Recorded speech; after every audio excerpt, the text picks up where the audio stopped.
Welcome sa Dries TV. Kung interesado ka sa ganitong news, huwag kalimutang isubscribe ang ating YouTube channel. Maraming salamat! Welcome back again sa ating YouTube channel mga kakimpaw. And sa update natin ito, ang pag-uusapan natin ay tungkol sa mga importanteng kaganapan kina Kim and syempre kay Paula Avellino. Pero bago po ang lahat, maraming salamat sa inyong patuloy na pag-support at pagsubaybay sa mga daily update natin.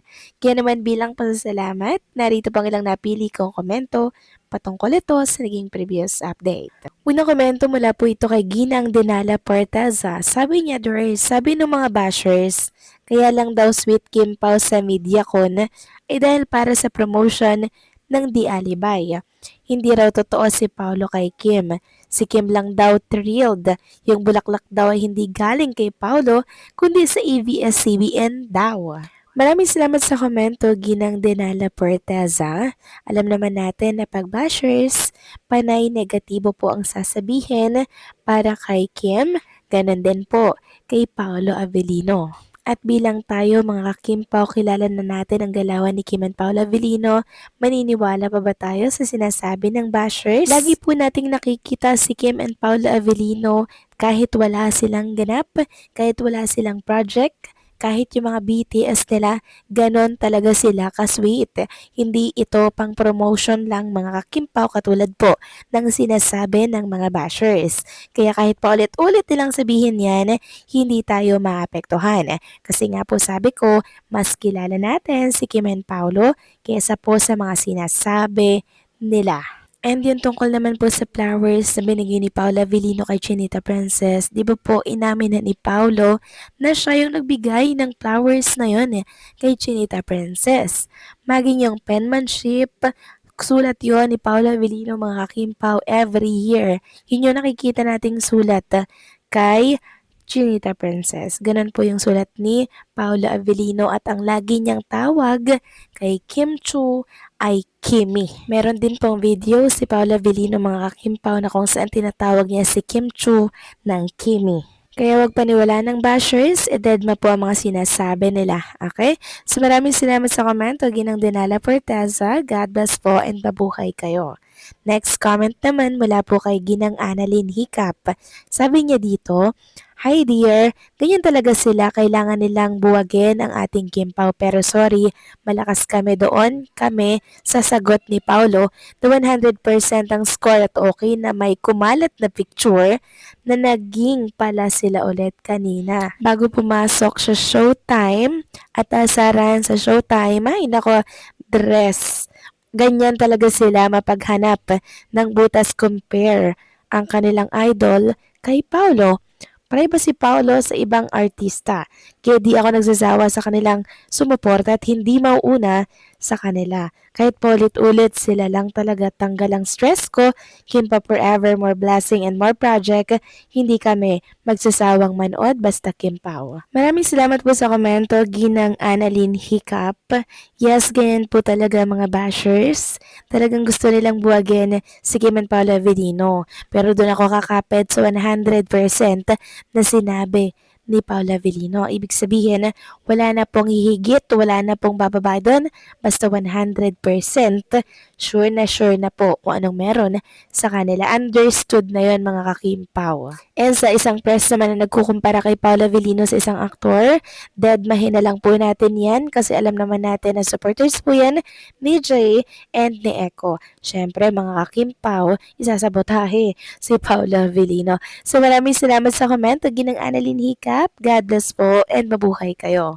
So ito na nga, pag-usapan na natin ang mga balita po na nakalap natin sa gabi ito. Tunahin na nga natin pag-usapan ng tungkol dito sa paghanga po ng mga Kimpaw fans dito po kay Kim, ganun din kay Paula Avellino dahil still kalmada sila and kahit na uncomfortable yung situation nila dito sa PaMediaCon kahapon. Sabi nga po ni Attorney Lilet Matias, "Kudos to Kim and Paula for being so calm in an uncomfortable situation.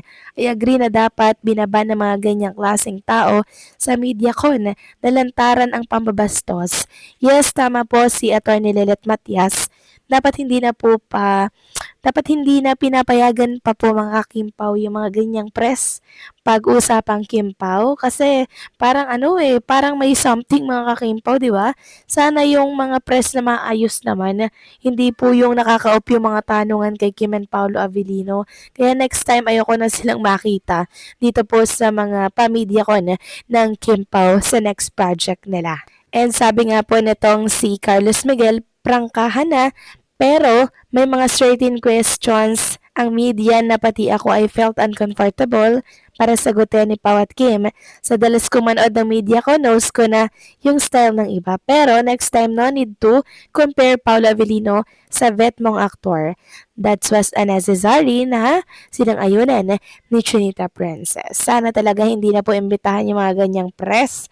Grabe nakakahiblad. Maging si Kim and Paolo Avellino uncomfortable talaga sa kanila. Kaya sana lang hindi na po sila imbitahan at i-block na sa naturang MediaCon ni Kim and Paolo. Samantalang next topic naman tayo, ibabahagi ko naman sa inyo itong super cute na inilabas po ni KP Brigade na picture ni Kim and Paolo Avellino pero parang cartoon version. So yan, ipeplex ko na lamang po sa inyo ang apat po na super cute na cartoon version ng Kim Pao. Maraming salamat kay KP Brigade dahil talaga naman pong extra effort yung ginagawa niya for Kim and Paolo. Next topic naman, pag-usapan natin ang tungkol naman dito. So inamin po ni Paolo Avellino mga Kim Pao sa MediaCon kahapon na hindi nga daw siya nasasawang makatrabaho si Chinita Princess. Pero inamin niya po na gusto niya pong magpahinga muna. Kasi syempre sunod-sunod po yung project nila.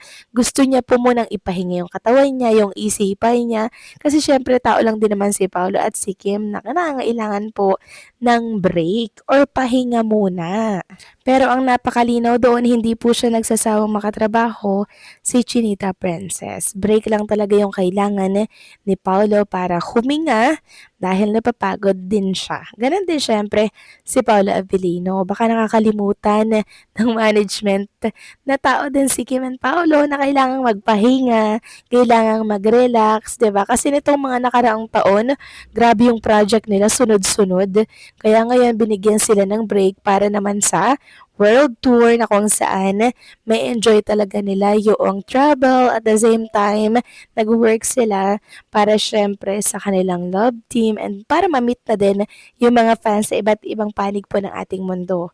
Kaya sa mga bashers na nagsasabi dyan, ayaw na dumakatrabaho ni Paolo si Kim Chu, basag na naman sila dahil ang kailangan lang ni Paolo ay pahinga at hindi siya nagsasawang makatrabaho si Chinita Princess. Kaya sana wala na akong mabasa at marinig mula sa bashers tungkol sa usaping ito. So paano mga kakimpaw, hanggang dito na lamang po ang update natin. Maraming salamat sa patuloy na pagsuporta.